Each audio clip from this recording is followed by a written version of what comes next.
Bonjour à tous, j'espère que vous allez tous très bien. Aujourd'hui on se retrouve pour une nouvelle vidéo avec un nouvel épisode de la série sur le Mercato estival 2020 des grandes équipes.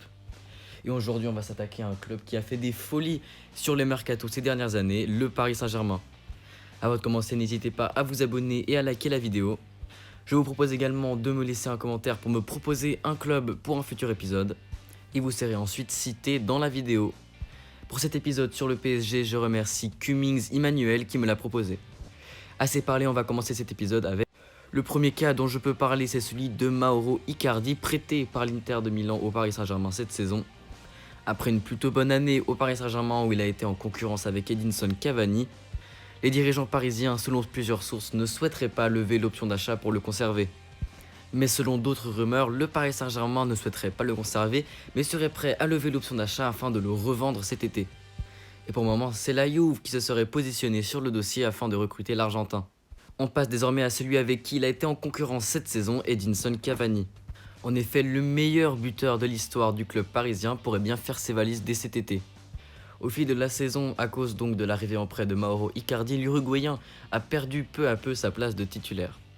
Dans le cas où Mauro Icardi resterait finalement au Paris Saint-Germain, Cavani pourrait quitter le club. Selon les dires de son coéquipier argentin Leandro Paredes, Boca Juniors en Argentine serait intéressé pour le recruter. Mais selon plusieurs médias italiens, Cavani souhaiterait rester en Europe. Et pour cela, une autre destination s'offre à lui, celle de son ancien club du Napoli. Les Napolitains qui traversent une saison difficile seraient prêts à le recruter dès cet été pour mettre un terme à la crise.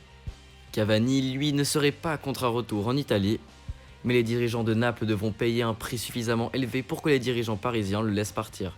Toujours en attaque, parlant du dossier Neymar, et tout comme l'année dernière, le Brésilien se dirigerait cette année encore vers le FC Barcelone. Son ancien club qui suit également Lautaro Martinez serait prêt cette fois-ci à négocier plus ardument avec les dirigeants parisiens afin de le faire revenir. Cette année encore, Neymar ne cacherait pas son envie de revenir au Barça. Un échange avec Antoine Griezmann est également envisagé. L'ancien joueur de l'Atlético Madrid rejoindrait donc le Paris Saint-Germain la saison prochaine en échange de Neymar. On passe désormais aux arrivées avec le dossier Alex Telles. Le Paris Saint-Germain serait tout proche d'enregistrer sa première recrue pour cet été. Les dirigeants parisiens seraient sur le point d'avoir un deal avec les dirigeants de Porto pour un transfert d'une somme d'environ 40 millions d'euros. Le joueur serait donc en concurrence avec Bernat au Paris Saint-Germain. Il sera selon moi en renfort de poids et qui fera du bien à la défense parisienne. Rien n'est encore acté bien entendu, mais c'est sur la bonne voie. Toujours en défense, le dossier Kalidou Koulibaly reviendra avec plus d'entrain cet été. En effet, les discussions entre le Paris Saint-Germain et le Napoli avancent bien et le joueur aurait même signifié à ses dirigeants qu'il souhaiterait rejoindre la capitale française dès cet été. Selon des rumeurs qui avaient fait surface cet hiver, le joueur aurait déjà pris un appartement à Paris. Cela fait déjà plusieurs saisons que le Paris Saint-Germain cible ce joueur. Et à partir de cet été, Kalidou Koulibaly devrait enfin être parisien. Le PSG tient également la corde sur un autre dossier, celui d'Achraf Hakimi du Real Madrid. Le joueur prêté au Borussia Dortmund cette saison intéresserait fortement les dirigeants parisiens qui l'ont vu jouer lors de la double confrontation en Ligue des Champions contre le club allemand. Courtisé par les plus grands clubs européens, le prodige marocain aurait cependant choisi le Paris Saint-Germain. Malgré tout, Zinedine Zidane souhaiterait le conserver pour le Real Madrid lors de la saison prochaine, il faudra donc payer le prix fort pour le recruter.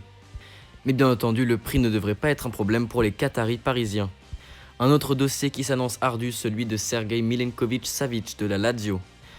Ce n'est un secret pour personne, les dirigeants parisiens veulent le recruter depuis plusieurs saisons. Et pour ce mercato estival 2020, ils seraient prêts à faire une offre de 60 millions d'euros au club romain. Malgré tout, les dirigeants du second de Serie A en demanderaient plus. Les négociations s'annoncent donc très compliquées pour faire venir Milenkovic-Savic au Paris Saint-Germain cet été. Nous verrons donc comment la situation évolue dans les prochains mois. Et on finit cette vidéo avec le dossier du jeune Sandro Tonali. La pépite de Brescia, révélation de la saison 1 Serie A, est courtisée par les plus grands clubs européens. Le PSG est bien entendu sur le dossier. Malgré tout, pour le moment, Tonali serait surtout très proche de rejoindre le FC Barcelone. Mais c'est surtout la somme de 70 millions d'euros qui est demandée par Brescia qui freine actuellement les dirigeants parisiens. Un dossier très compliqué donc qui reste malgré tout une arrivée probable. Mais dans le mercato, on ne sait jamais. Voilà, la vidéo est à présent terminée, mais ne partez pas. N'oubliez pas de liker la vidéo si elle vous a plu et de vous abonner à la chaîne. Et surtout, n'hésitez pas à me proposer en commentaire un club pour un futur épisode. Par contre, pas la peine de me spammer un club en commentaire. D'une part parce que je lis tous vos commentaires. Et d'autre part parce que je ferai une vidéo sur ce club seulement si j'en ai envie. Pour finir, je vous remercie d'avoir regardé cette vidéo. Restez chez vous et prenez soin de votre proche. Ciao.